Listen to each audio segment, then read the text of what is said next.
To the rim he goes. Demetrius Jackson. 4 in a row for Demetrius Jackson. Sometimes guys come out, they just don't have it. Some guys come out, they're too hyper. And that's what a lot of people don't understand. A point guard has to understand each player's mental psyche and what they're all about. And at the same time, you got to get off yourself. Austin Carr rebounding.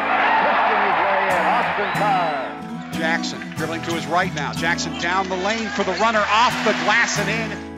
Analytics has become such a huge part of sport now. Do you pay attention to where you make the most shots from and work on areas that you don't shoot well from? Do you do that? Yeah, I do that. And also the coaches recognize that and they help me with that too. I knew what my weaknesses were and what my strengths were, but I really had no idea.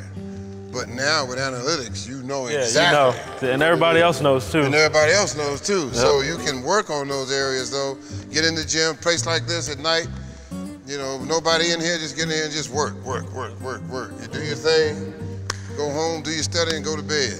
And that would be my life, you know. But it's the only problem with analytics to me is that it still has, you still got to come out here and play. Yeah. You know? And so that's the one variable that you can't, the human part of it. So back when you played, what was your favorite spot to go to on the floor? Where was your sweet spot? Well, I like any spot.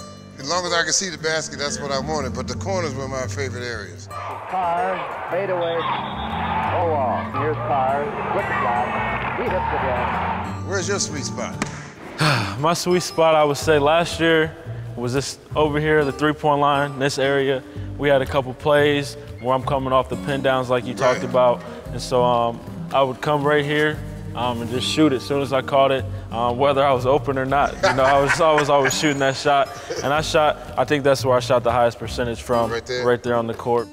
Jackson fires it up at the shot clock buzzer and knocks it down! Wow! You know, you guys have done such a great job last season. How are you going to handle this season? Because everybody knows about you now. You're not going to sneak up on them now. You're ACC champions. I mean, they know, you know, the big ND is in town now. How are you going to handle that expectation? Yeah, that's one thing me and Coach have been talking about, just kind of blocking out the noise.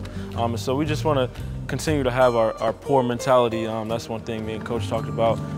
After my freshman year being 15, 17, we really had a poor mentality. And so when we came back and we started workouts 3 days after, so we never got a break. We just had this poor mentality. We kept working, kept pushing each other, and stuff was hard. And so we just want to continue to have that mentality, keep an edge about ourselves so that we can go out and, you know, do the same things we did last year. Yeah, that's good, that's good. Now, going into your junior year, now, I know you're thinking about the next level, you know, but as a past player who has had a chance and had all the injuries I had, make sure you get your degree. Yeah, definitely. I mean, my father used to tell me, he said, son, don't go 4 years and waste your 4 years of your life.